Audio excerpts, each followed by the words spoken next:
अस्सलाम वालेकुम, नमस्कार, सत श्री अकाल एंड गुड इवनिंग। मैं हूँ आरज़ू काज़मी और आप देख रहे हैं पॉइंट ऑफ व्यू। हमारे साथ हैं जी साजिद ताड़ साहब। बहुत शुक्रिया सर कि माय आज आप आए थे। Pleasure, thank you. चाइना ने कई सिटीज़ के नए नाम रखे जिसके ऊपर डॉक्टर जयशंकर ने काफ़ी सख्त किस्म की स्टेटमेंट दी है।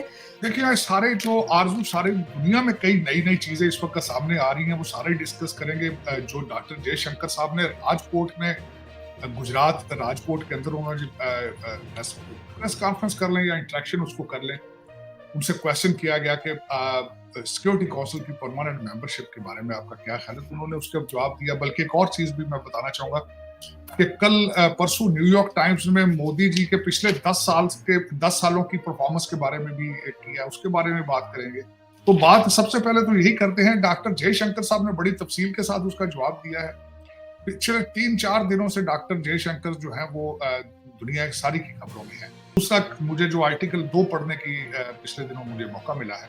एक तो आर्टिकल मैंने पढ़ा जो मोदी साहब के 10 साल, बड़ा अच्छा लेटर उन्होंने आर्टिकल लिखा। उन्होंने बताया कि किस तरीके से डिजिटाइज किया गया है भारत को, जिस तरीके से नोटबंदी की के बड़े नोट बंद किए, बड़ा अच्छा रिजल्ट उसका आया है। उन्होंने 1.4 बिलियन की आबादी और उनका $3500 पर कैपिटा इनकम होना, इसको बड़ा सराहा गया है। फिर उसके बाद आधार कार्ड उन्होंने कहा है कि मनमोहन सिंह जो है वो एक प्रोजेक्ट शुरू कर गए थे, लेकिन उसको पुश किया है मोदी साहब ने। जो बायोमेट्रिक उसके जो किए गए, उन्होंने उसका क्रेडिट दिया। मैं समझता हूँ बड़ी अच्छी बातें उन्होंने लिखी हैं, इसमें कोई शक नहीं है। मेरे ख्याल में मोदी साहब को 2 चीज़ों को टच नहीं करना चाहिए था। केजरीवाल को नहीं टच करना चाहिए, इलेक्शन के बाद कर लेते, हालाँकि वो लीगल मैटर था। 9 नोटिस थे, वो खुद नहीं आए। उसको क्रिटिसाइज़ दुनिया कर रही है, शायद उसको साथ कंपेयर करना शुरू कर दिया जाता है अथॉरिटेरियनिज़्म के साथ।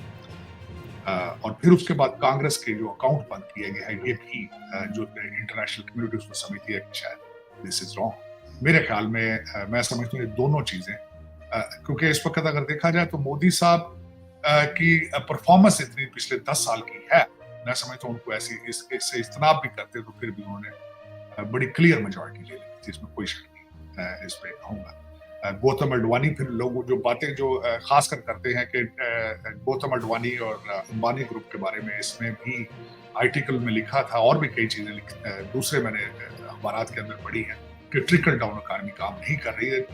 भारत के अंदर देहात जो है वहां पे गुर्बत काफी है, और ये ऐसी चीजें लिखी।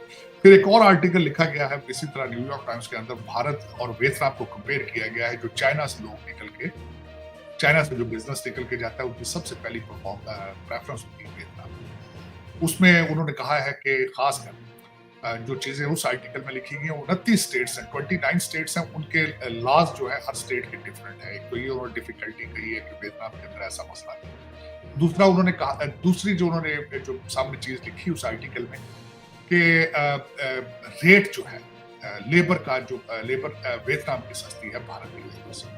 तीसरा मसला उन्होंने कहा है कि भारत के अंदर टैक्स ज्यादा है, इंपोर्ट का टैक्स ज्यादा है, जो इंपोर्ट और एक्सपोर्ट का, वियतनाम के अंदर वो नहीं है। फिर जब मैं यही इस पर रिसर्च कर रहा था तो मेरे लिए एक बड़ी इंपॉर्टेंट चीज आई मेरे सामने। I was shocked. Vietnam is a small country, लेकिन उसके 45 एयरपोर्ट्स, 286 पोर्ट्स हैं, जिसमें से 9 सी पोर्ट्स हैं, 16 लैंड पोर्ट्स हैं, और 706 मिलियन टन कार्गो हर साल प्रोसेस करने की सलाहियत रखता है वियतनाम। अमेजिंग।